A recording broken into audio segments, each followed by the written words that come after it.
सुशांत सिंह राजपूत के फिल्मी कैरियर से सभी लोग वाकिफ़ हैं और आजकल फिल्म में प्रवेश के कैसे कैसे हथकंडे अपनाए जा रहे हैं ये भी देख लिया आपने।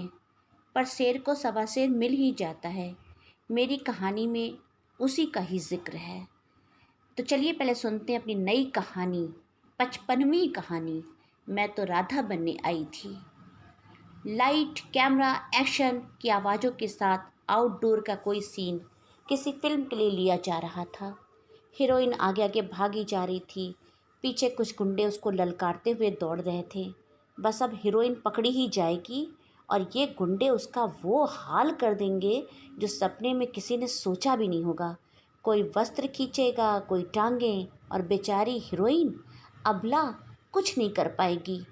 सीन बिल्कुल हूबहू वैसा ही होने वाला था जैसे फिल्म की पटकथा में था। पहाड़ी के पास गुंडे पहुंचकर हीरोइन को पकड़ने ही वाले थे। सबकी सांसें रुकी हुई थीं कि तभी न जाने कहाँ से ये दुर्गा रूप प्रकट हो गई। बिना किसी डर के ललकारने लगी, एक एक करके सामने आ जाओ, एक एक कर चीर कर न रख दिया तो मेरा नाम भी रधिया नहीं। स्तब्ध थे सारे प्रोडक्शन हाउस के लोग। ये क्या हो गया? अचानक पूरा सीन खराब हो गया। पर डायरेक्टर ने कैमरा चालू रखकर सबको ऐसा ही होने का आदेश दे दिया।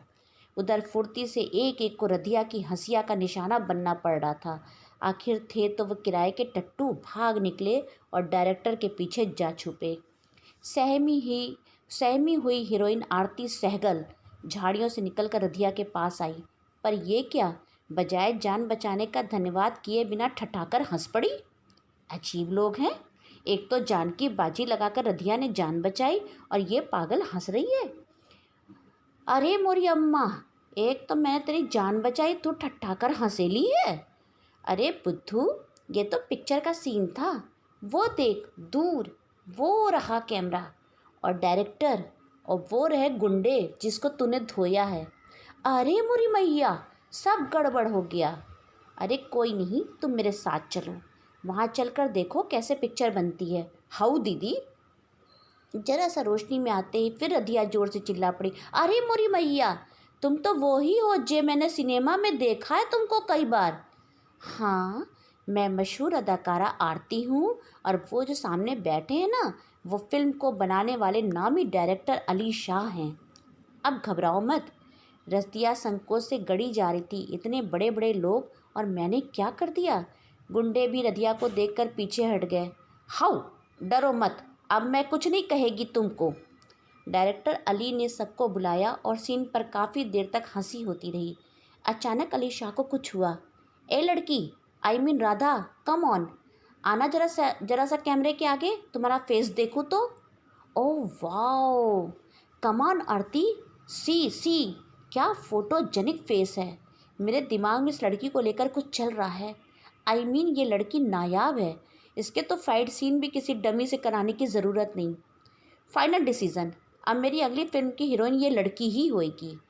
ए लड़की, अपने घर वालों से मिलवाओ। मेरे घर पर मेरा बाबा है, चलो उससे मिल लो। आरती, इसका मेक ओवर स्टार्ट करो। बम्बई में मुझे ये लड़की बदली हुई चाहिए। सब कुछ आनन फानन हो गया। आरती बम्बई आ गई। सुबह से शाम तक डांस स्कूल, फिटनेस केंद्र, इंग्लिश कोर्स, पार्लर, पता नहीं क्या क्या। समय के 24 घंटे भी कम पड़ते थे। 8 महीने बाद अली शाह की अपकमिंग महत्वाकांक्षी फिल्म मुझे राधा रहने दो का भव्य मुहूर्त संपन्न होना था। क्यों ना अब राधा को बुलाकर देखा जाए कितना परिवर्तन हुआ भी है या नहीं। अली जी ने अपने शानदार ऑफिस में आज राधा को बुला भेजा था। सच तो ये था कि इन 7-8 महीनों में उन्होंने एक बार भी राधा को देखा नहीं था। देखो जरा उस उजड्ड में क्या परिवर्तन हुआ होगा। वैसे आशा तो यही है कि वो धनिया कोरी उजड्ड ही होगी। सर, आ गई राधा मैम। चक्कर ही आ गया अली जी को। उफ, कोई इतना सुंदर हो सकता है क्या? ये तो मेरी कल्पना की राधा से ज़्यादा सुंदर है। आओ राधा, कैसी हो तुम? तुम तो बिल्कुल बदल गई। Yes sir, because of you. Oh my God, तुम तो इंग्लिश भी बोलने लगी। डांस की क्या पोजीशन है? जी सर, लगभग सारे डांस फॉर्म मुझे आ गए, और जो कमी होगी वो आप बता देना। इतनी शुद्ध हिंदी, इतनी शुद्ध इंग्लिश, सलीका और उससे ज़्यादा भोलापन। अली शाह को अपनी मूवी आसमान की बुलंदियों को छूती हुई दिख रही थी। आज पैर ज़मीन पर नहीं थे राधा के। अली शाह ने सब फाइनल कर दिया।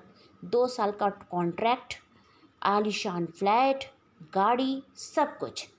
जाते जाते कान में धीरे से फूंक दिया, स्क्रीन टेस्ट में पास होना बहुत ज़रूरी है राधा बेबी। मुस्कुराती ही राधा अली शाह को घायल कर गई। बहुत जल्द स्क्रीन टेस्ट का इंतज़ाम करना था। इन 8 महीनों में राधा का स्पर्श कई बार पुरुषों से हो चुका था, कभी डांस के बहाने, कभी पार्लर में। शुरू में ये अजीब हरकतें बुरी लगती थीं, पर राधा का भी दिमाग चल गया था। वो समझ रही थी कि हिरनी की तरह आकर्षण दिखाकर भागना होगा। इस इंडस्ट्री में बाजों को अपने ऊपर हावी नहीं होने देना है, पर मासूमियत चिड़िया की ही होनी चाहिए। इसलिए ऐसा नहीं कि उसने अली शाह के इशारे को समझा नहीं, पर किसके कंधे पर सर रखना है और बंदूक कहाँ चलानी है, उस गांव की गोरी को सब पता चल गया था। स्क्रीन टेस्ट के नाम पर जब जब अली ने सीमा लांघी, बड़े ही मनहुआर से राधा ने पीछे कर दिया। ये भी अदा अली जी को भा गई। आज मुहूर्त है, मुझे राधा रहने दो का। एक महत्वाकांक्षी फिल्म का सबकी आंखें गड़ी इस नई स्टार अभिनेत्री पर। हाथों में हाथ डाले राधा के साथ जब अली शाह ने नारियल फोड़ा, तो इस अभिनेत्री पर से किसी की निगाह ही नहीं हट रही थी। बुजुर्ग भी छिछोरे हो रहे थे। अली शाह को नब्ज पकड़ने आती है। जल्द ही राधा को मुहूर्त से गायब करके बेचैनी और बढ़ा दी लोगों की। 14वीं का चांद है इनकी राधा, कहीं नज़र न लग जाए। बम्बई की सड़कों पर बड़ी एसी गाड़ी में फर्राटे भरते हुए राधा सोच रही थी, मैं तो राधा बनने ही आई थी, पर कृष्ण तो मेरे ख्यालों का ही होगा। फिल्म इंडस्ट्री, तुझे तो मैं वो मज़े चखाऊंगी जिसका स्वाद किसी डायरेक्टर ने ना लिया होगा। मैं राधा थी, राधा हूँ और राधा ही रहूँगी। धन्यवाद मेरे मित्रों। मेरी ये नई कहानी मैं तो राधा बनने ही आई थी अवश्य आपको पसंद आई होगी।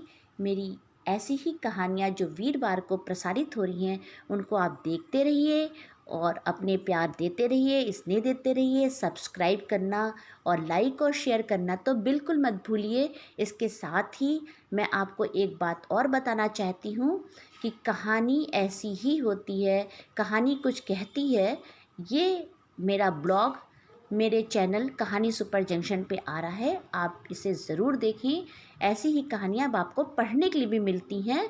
कहानी कुछ कहती है ब्लॉग पर, तो आप मेरे ब्लॉग पर भी जाएं, उसे भी देखें और मेरे यूट्यूब चैनल कहानी सुपर जंक्शन को देखते रहिए। सब्सक्राइब, लाइक और शेयर ज़रूर कीजिए। धन्यवाद।